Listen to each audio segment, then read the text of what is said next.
Why do we take such pride in getting our butts out of bed at 5 a.m. and doing the GSD strut before the sun comes up? Yet no one is piping into a megaphone that they stayed up until 2 a.m. doing whatever it is that people do until that hour. Personally, I wouldn't know, because I have not been up at 2 a.m. since I had little kids who woke up to throw up. In the book Whine by Daniel Pink, we learn that we are all genetically predisposed to a particular circadian rhythm. We can only manipulate it to a certain degree, or we can listen to it and operate at our best. So for me personally, I shoot for about a 10 to 5 appointment with my pillow. But sometimes, and I'm sure you can relate, life gets in the way. Just recently, due to travel, my head hit the pillow after 1 a.m. I still had to be up by 6, and of course I didn't sleep well because I was worried about getting up early. Now you might be thinking, just hop yourself up on caffeine and you're good to go. There was a day when I could survive on Diet Mountain Dew and Snicker bars, but that's a story for another day. And so I peeled myself out of bed looking like Jack Nicholson with a hangover, and I went for the decaf coffee and some electrolytes. After a bowl full of watermelon and a little nut butter sandwich, I was on to my event. Here is what I have learned to do when I have to say to myself, dig deep. I take my fear and I just put it in the trunk. I had to show up for a room full of people. How did I do it?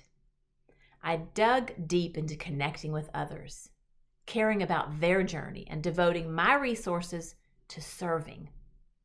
On this particular day, I remembered to forget about myself and focus on giving. At the close of the session, I was greeted with many genuine, specific comments expressing gratitude. And then, time to go home and crash, right? One would think so.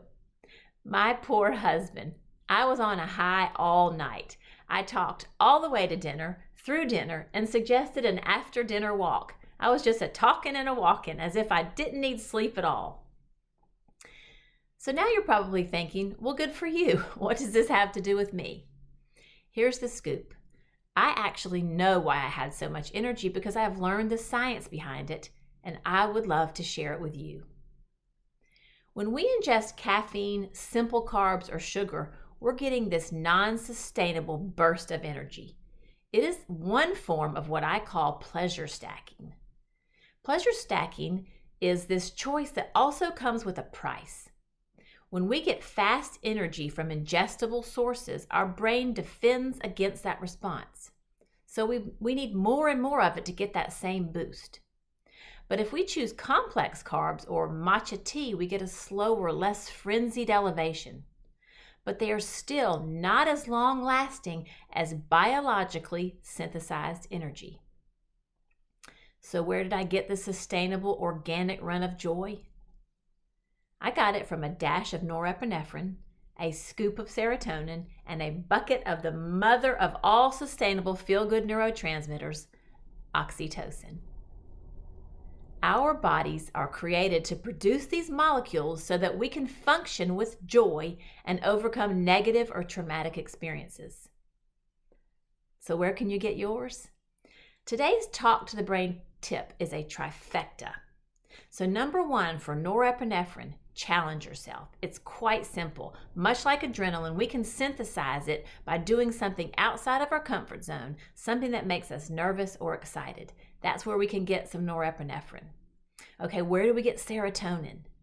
We can give away genuine compliments. Serotonin can last for many hours without being replenished. It's that happy molecule that replenishes when we feel pride or confidence. So connect with people who believe in you. Express your gratitude for others and articulate the unique gifts you see in them. The rule of reciprocity says that this authentic sharing will be returned to you. If you don't have that luxury and you need to be energetic and confident, I have a few more tips for getting some serotonin. One is look into that old file of thank you notes and read some. It will really give you a boost of serotonin. Also, turning on some of your favorite tunes is a great way to get some sustainable energy. The third tip is, how do we get that oxytocin? The queen of sustainable joy is for sure oxytocin. It is not only a neurotransmitter, but also it's a hormone. It has the power to stay pulsing through our bodies for up to 2 weeks. So how can you get some? Love, baby. Communicate with a spirit of love. Find the courage of vulnerability. Take time to truly see and validate others and allow yourself to express your full heart. Oxytocin will start to flow and give you the kind of energy that you can use for intention.